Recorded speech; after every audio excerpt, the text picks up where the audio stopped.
vlogger. Mga idol, ganoon ko yung flooring niya. Lagyan ko ng finishing kasi pag naliligo kasi yung mga bata dito, napupuno ng tubig yung flooring. Hindi siya makadaloy dito.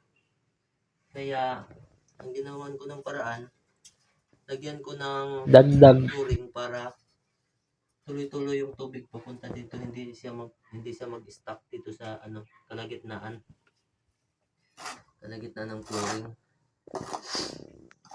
Kaya anuhan ko, pag-isipan kong magmasa na lang muna ng buhangin para malagyan tong sa kalagitnaan ng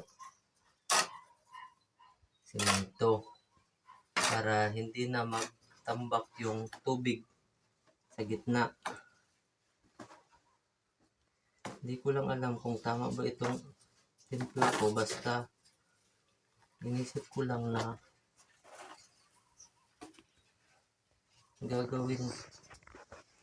gagawin ito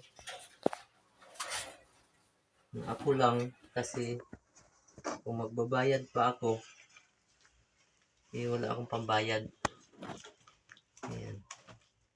Kaya ang ginawa ko, ito, ako lang mag-isa magtrabaho. Sa bandang gitna kasi nag-i-stuck yung tubig.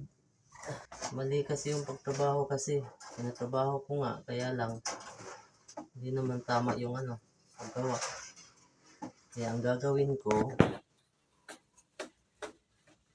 ako mismo yung kilos para magiging maayos, hopefully.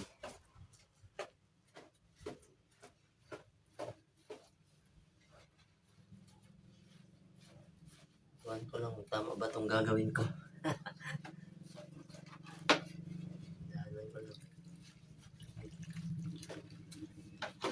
Hindi ko alam kung tama ba itong ginagawa ko, mga idol.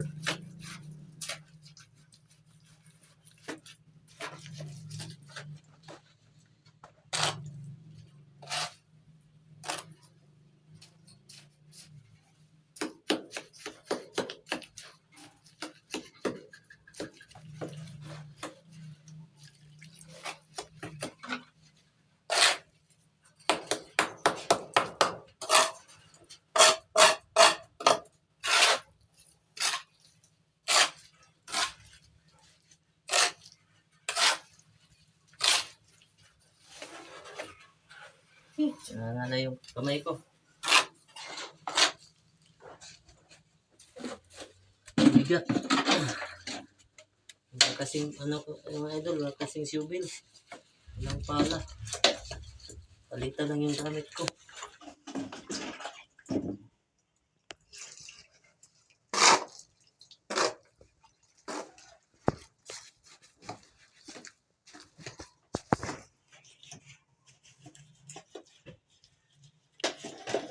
So, baba ko muna ito, mga idol, parang sobra na yung tubig niya.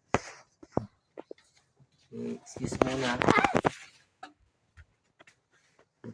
Lagi ko muna yun dyan, tapos kunin ko yung ito.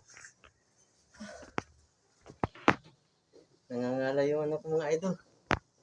Yung balakang ko. Shoutout sa lahat ng mga nanonood sa mga oras na to. Muna ako ngayon? Mason. Yung mason.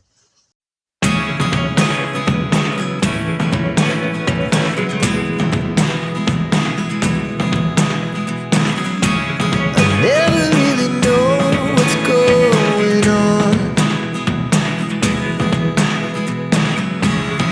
Look at me sometimes like all you want to do is run. Hear me out, hear me out. It's all the things you never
But if you